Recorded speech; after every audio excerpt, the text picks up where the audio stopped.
Hello friends, আসসালামু আলাইকুম। আপনারা কেমন আছেন? আশা করছি ভালো আছেন। আলহামদুলিল্লাহ আমরাও ভালো আছি। তো আজকে একটা সুন্দর রেসিপি নিয়ে চলে এসেছি। তো আজকে করবো হাঁস আর নারকেল দিয়ে রান্না করবো হাঁসের গোশত। তো তোমরা দেখতে পাবেন ভিডিওটা। তো এখন আমি হাঁসটা ছাড়িয়ে নেব। তো ততক্ষণ আমি রান্না করে আসছি। আবারও আমরা রান্নাঘরে চলে এসেছি গোশতটা কেটে নিয়ে। তো এখন আমি মাখিয়ে নেবো গোশতটা।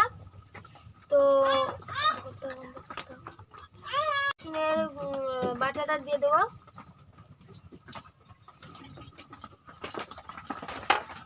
তারপরে কেটে রাখা লঙ্কা,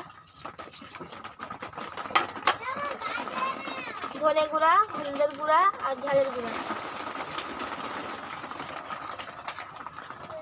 দিয়ে ভালো করে মাখিয়ে নেবো আমরা। বন্ধ করতে হবে। মাখানো হয়ে গেছে, আর একটু তেল দিয়ে দিচ্ছি। তেল দিয়ে একটু মাখতে হবে।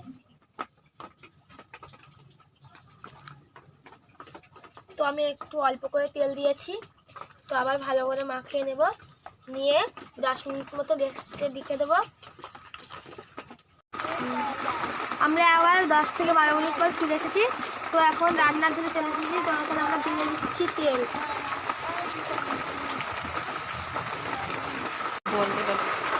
তেজপাতা, লবঙ্গ, দালচিনি আর এলাচ দিয়ে দিচ্ছি।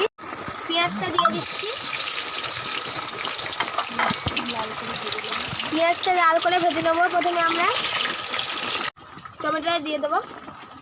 পেঁয়াজটা ব্রাউন কালার হয়ে গেলে টমেটোটা দিয়ে দিচ্ছি।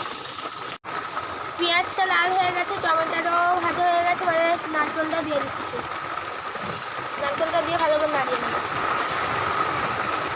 গোশতটা দিয়ে দিচ্ছি আমরা।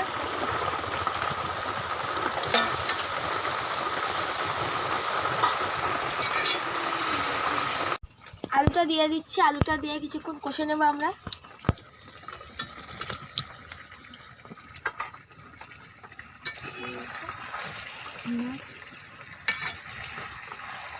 হয়ে গেছে, এবারে ঝোল দিয়ে দিচ্ছি।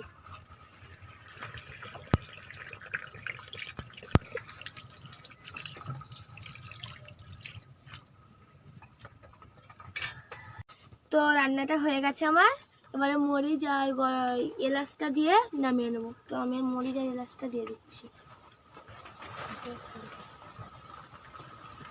হয়ে গেছে বন্ধুরা, আমরা এবারে খেয়ে দেখাচ্ছি।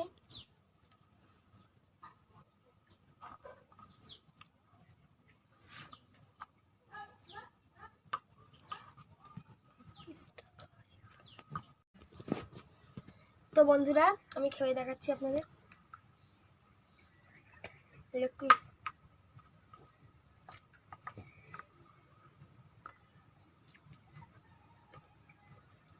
নারকেল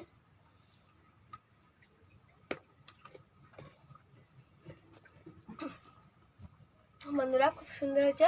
আপনার বাড়িতে একবার বানিয়ে খেয়ে দেখবেন। আর ভিডিওটা ভালো লাগলে লাইক সাবস্ক্রাইব করে দেবেন।